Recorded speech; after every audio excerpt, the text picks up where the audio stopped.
Midjaraiguji an céad vír eile sin gó príváideach na máil agus go háirid tairiscint maidir le fionraí an cheanglis grinscrúdú a dhéanamh an mille cosc halvia fihe. Moving on to private members' business, and specifically a motion re-suspension of scrutiny requirement for the Eviction Ban Bill 2022. Deputy Boyd Barrett.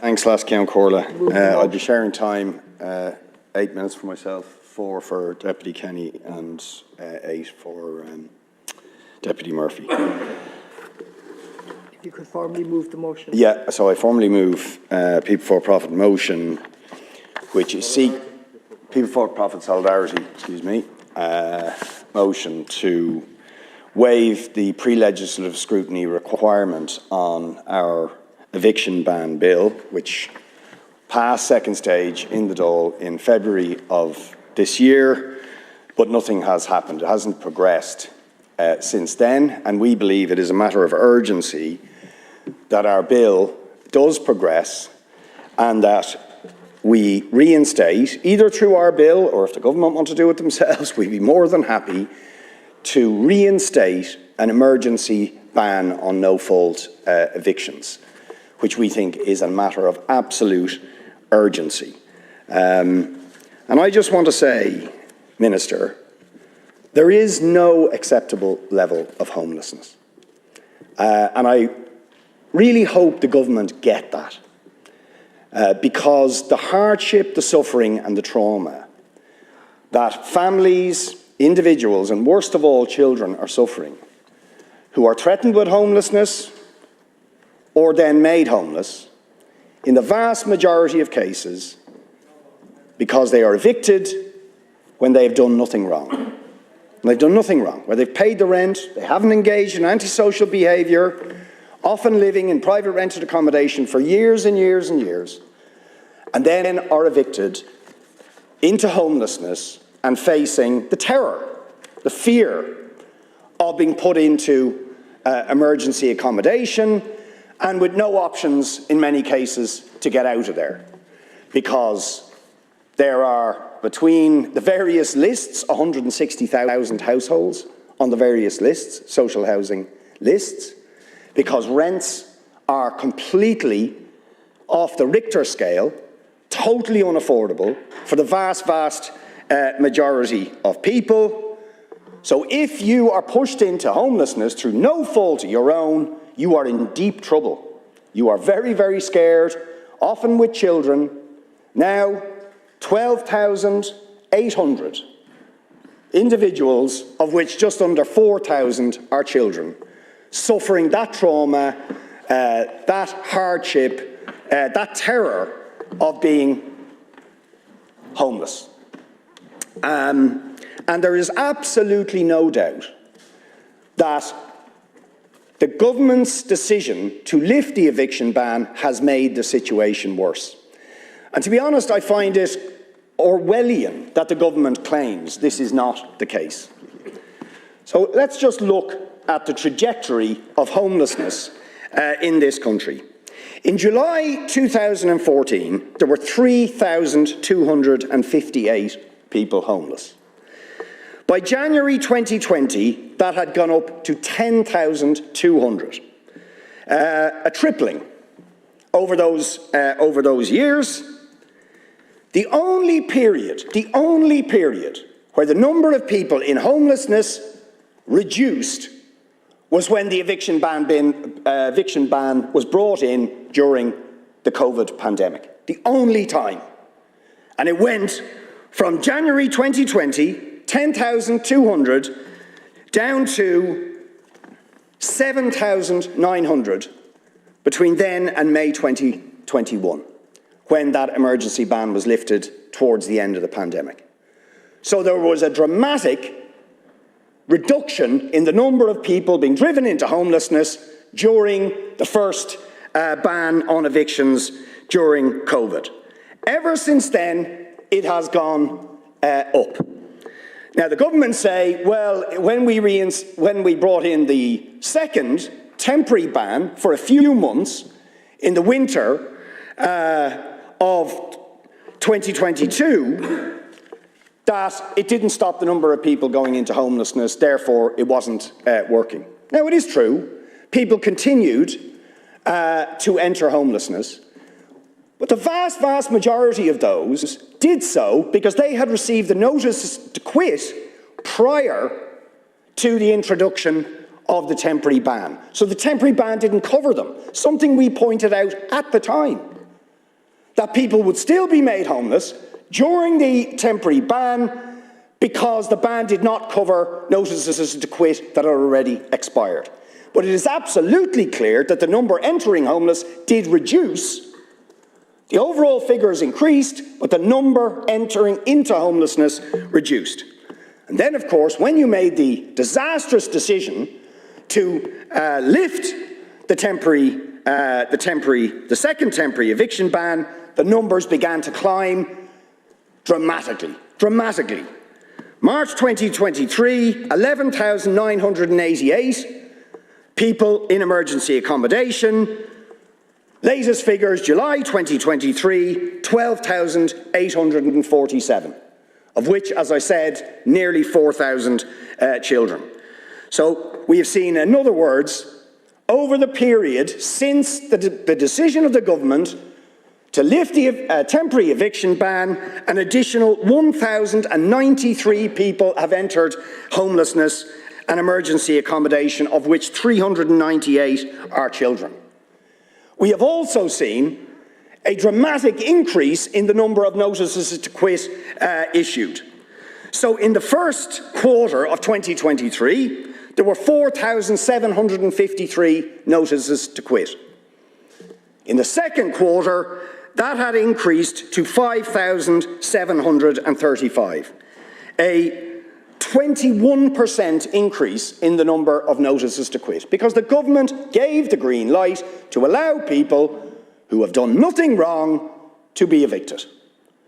And Peter McVerry, earlier this week, speaking in support of the motion and the bill to reinstate the eviction ban, is predicting that at the current trajectory of people entering homelessness, because in most cases they are being evicted on grounds of sale or other grounds that are allowed by the government, that we will be facing potentially 16,000 families, individuals and children homeless by the time we arrive at a general election.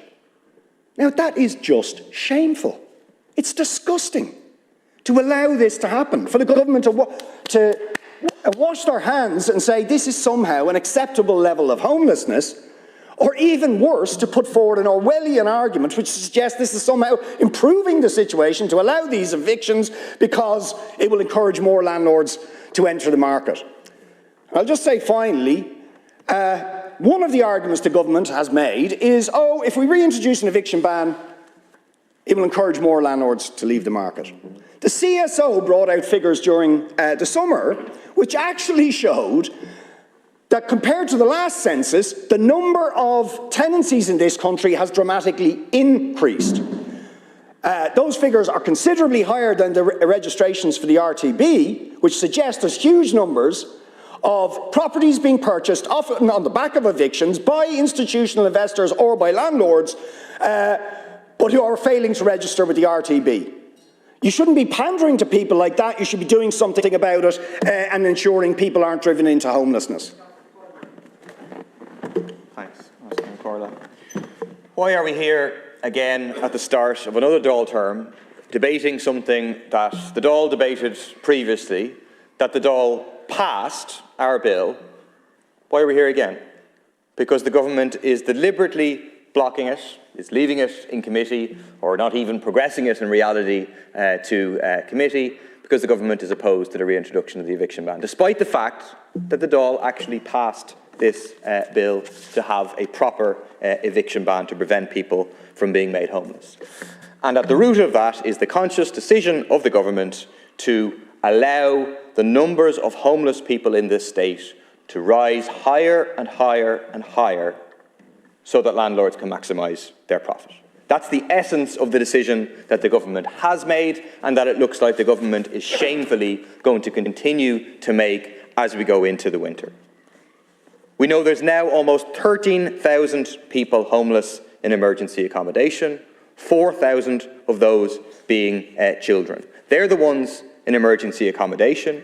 In addition to that, you have to add those who are sleeping rough on our streets while the storm is approaching. You add those who are couch surfing. You add those who are living in vans, in cars, in tents in our parks. All of those people.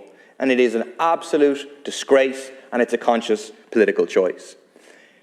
The Taoiseach yesterday, in response to Richard Boyd Barrett, argued that the last eviction ban did not work. Homelessness increased, and the number of people in emergency accommodation increased for almost every month that it was in situ. It just deferred homelessness and made a bad situation worse later. Deferring homelessness. I mean, even what he's saying is complete nonsense.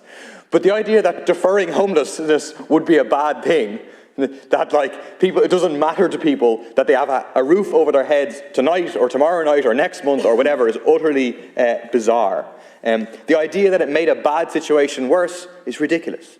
Like, yes, it's true that in the time frame of the last inadequate eviction ban, it's not the same as the eviction ban we have. It didn't bring down the numbers of people who are homeless, and the number of people, in emergency accommodation rose throughout most of those months.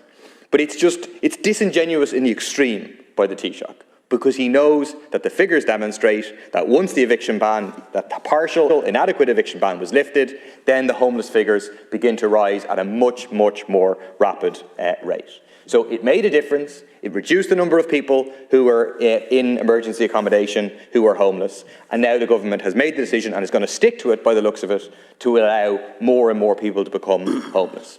They seem to think that the political price of having 15,000, 16,000 people homeless is a price worth paying, as long as it means that the market can continue to operate.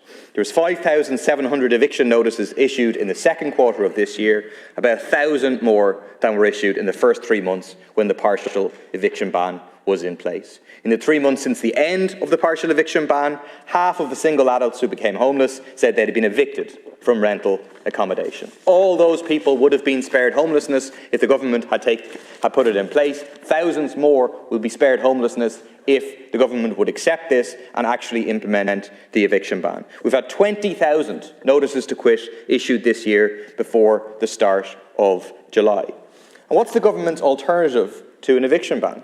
The government's alternative to an eviction ban is tax breaks for landlords. That's the government's alternative. The government's alternative is to say that landlords should pay a lower rate of tax on passive income than their renters pay on earned income that they get for going out to work. It is scandalous, shame-faced, barefaced stuff. I mean, you construct a logic for it, and I'll demonstrate how there's no basis for it, but again, people can see the reason you're doing it is because this is a government that represents the landlords. It's not a government that represents renters. It's not a government that represents homeless people. So the constructed argument by the landlord lobby is to say landlords are fleeing the sector, we're having such a difficult time and so on, we need to have tax breaks, we need to pay a lower rate of tax, and that will give stability to tenants.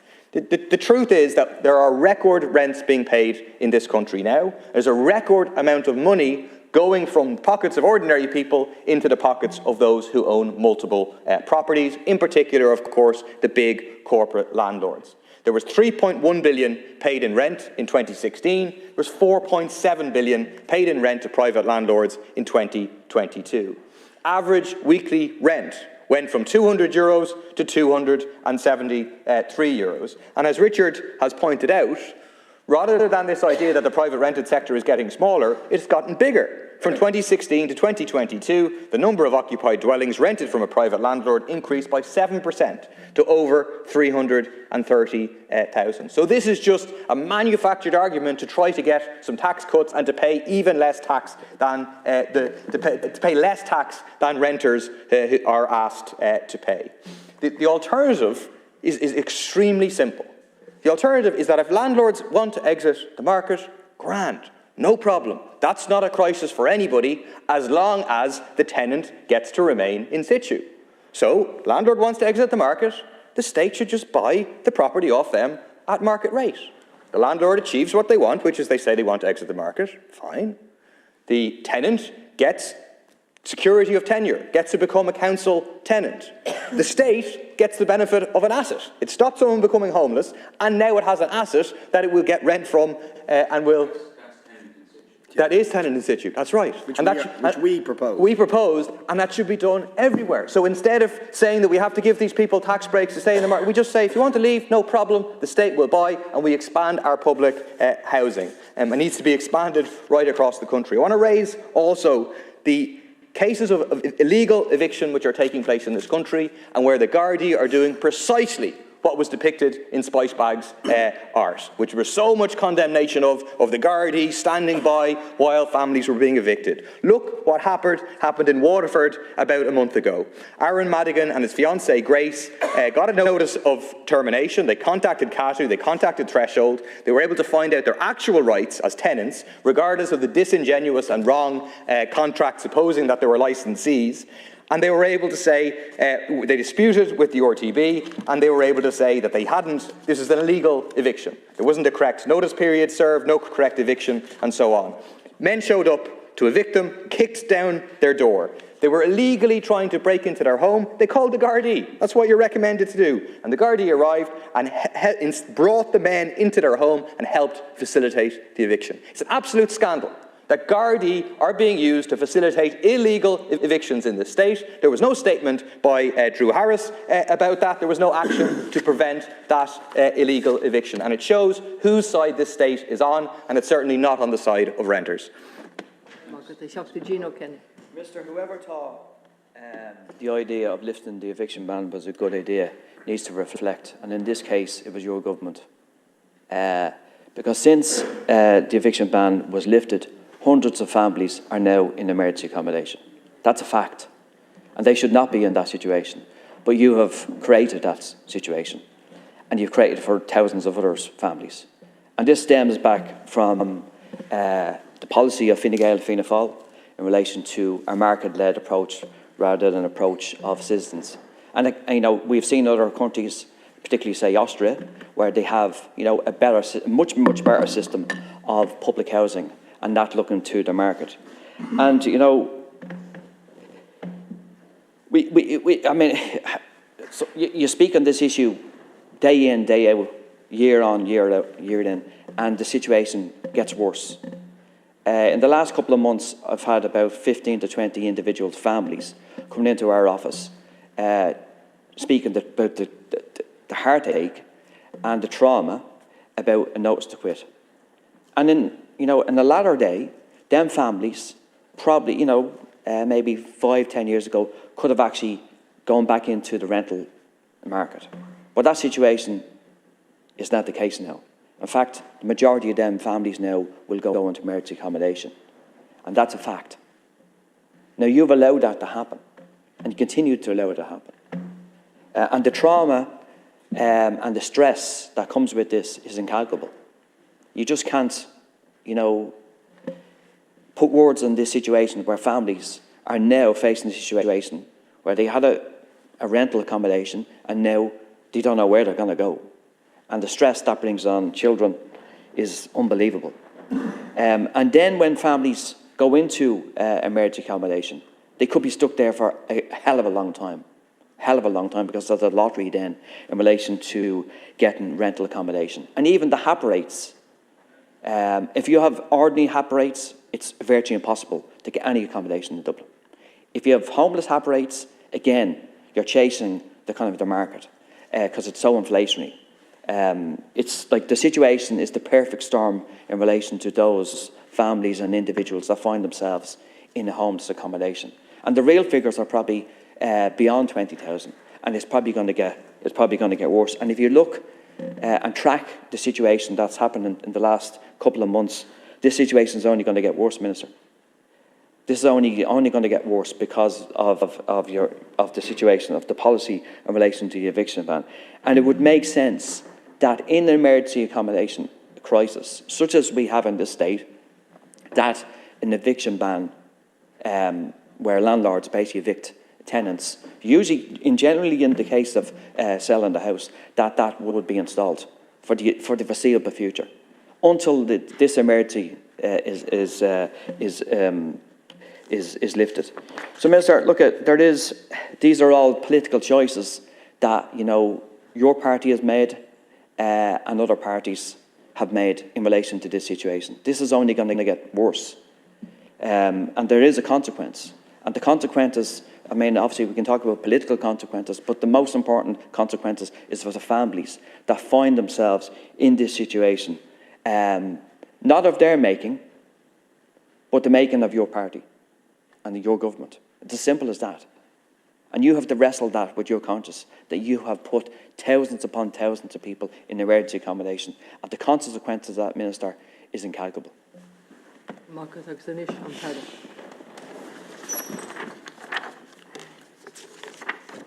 Ceann Comhairle.